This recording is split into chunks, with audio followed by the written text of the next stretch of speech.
ಅವ್ರು ಹೇಳ್ತಿರೋದು 100ಕ್ಕೆ 100ರಷ್ಟು ಸತ್ಯ ಇದೆ. ಯಾಕಂದರೆ ಎಷ್ಟೋ ಪ್ರತಿಭಟನೆಗಳು ಈ ರೀತಿಯ ಕಾಂಪ್ರಮೈಸಲ್ಲೇ ಹಾಳಾಗೋಗಿರೋದನ್ನು ಆ್ಯಂಡ್ ಕೆಲಸ ಕಳ್ಕೊಂಡಿರೋರು ಮನೇಲೇ ಬಿದ್ದಿರೋದನ್ನು ಗಮನಿಸಿದ್ದೀವಿ. So be careful. KRS ಬಸ್ಗೆ ಕಲ್ಲು ಬಿದ್ದೇ ಬಿಟ್ಟಿದೆ ನೋಡಿ. KSRTC ಬಸ್ಗೆ ಬಿದ್ದೇ ಬಿಡ್ತು ಕಲ್ಲು. ಬೆಳಗ್ಗೆಯಿಂದ ಸೈಲೆಂಟ್ ಆಗಿದ್ದ ಮುಷ್ಕರ ಈಗ ವೈಲೆಂಟ್ ಆಗ್ತಾ ಇದೆ. ಕೋಲಾರದಲ್ಲಿ ಸರ್ಕಾರಿ ಬಸ್ ಮೇಲೆ ಕಲ್ಲು ತೂರಾಟ ಆಗಿದೆ. ನಿಲ್ದಾಣಕ್ಕೆ ಬರ್ತಾ ಇದ್ದ KSRTC ಬಸ್ಗೆ ಕಲ್ಲನ್ನು ಎಸೆದಿದ್ದಾರೆ. ಪರಿಣಾಮ ಬಸ್ನ ಮುಂಭಾಗ ಪುಡಿಯಾಗಿದೆ. ಕೋಲಾರ KSRTC ನಿಲ್ದಾಣದಲ್ಲಿ ನಡೆದಿರೋ ಹೈ ಡ್ರಾಮಾ ಇದು. ಕೋಲಾರದಿಂದ ನರಸಾಪುರಕ್ಕೆ ಬಸ್ ಮೂವ್ ಆಗ್ತಾ ಇತ್ತು. ಆ ಸಂದರ್ಭದಲ್ಲಿ ಬಲವಂತವಾಗಿ ನಿರ್ವಾಹಕರಿಗೆ ಅಧಿಕಾರಿ ಸೂಚನೆಯನ್ನು ಕೊಟ್ಟಿದ್ದಾರೆ ಬಸ್ ಮೂವ್ ಮಾಡುವಂತ. ಬಸ್ ನಿಲ್ದಾಣಕ್ಕೆ ಬರುವಾಗ ಕಿಡಿಗೇಡಿಗಳು ಕಲ್ಲು ತೂರಾಟ ನಡೆಸಿದ್ದಾರೆ. ಬಸ್ ನಿಲ್ದಾಣಕ್ಕೆ ಬರ್ತಾ ಇದ್ದಂತೆ ಚಾಲಕ ನಾರಾಯಣ ಸ್ವಾಮಿ ವಿರೋಧ ವ್ಯಕ್ತಪಡಿಸಿದ್ರು. ನಮಗೆ ಪ್ರಾಣ ಬೆದರಿಕೆ ಇದೆ, ಕೆಲಸ ಮಾಡಲ್ಲ ಅಂತ ವಿರೋಧವನ್ನು ವ್ಯಕ್ತಪಡಿಸಿದಾರಂತೆ. ಓಕೆ, ಇದೊಂದು ರೀತಿಯ ಸಮಸ್ಯೆ ನೋಡಿ.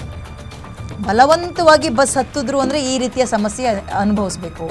ಬಸ್ ಹತ್ತಲಿಲ್ಲ, ಪ್ರತಿಭಟನೆಗೆ ಭಾಗವಹಿಸಿದ್ರು ಅಂದರೆ ಸರ್ಕಾರ ಕೋಪಗೊಂಡು ಯಾವ ರೀತಿಯ ನಿರ್ಧಾರಗಳನ್ನು ತಗೊಳುತ್ತೋ ಗೊತ್ತಿಲ್ಲ.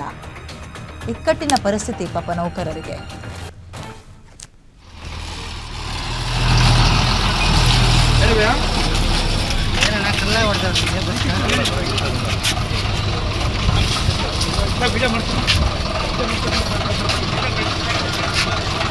ನಾನು ಹೊಡೆದಿಲ್ಲ, ಅದು ಯಾರು ಹೊಡೆದಿಲ್ಲ. ಯಾರು ಹೊಡೆದಿಲ್ಲ.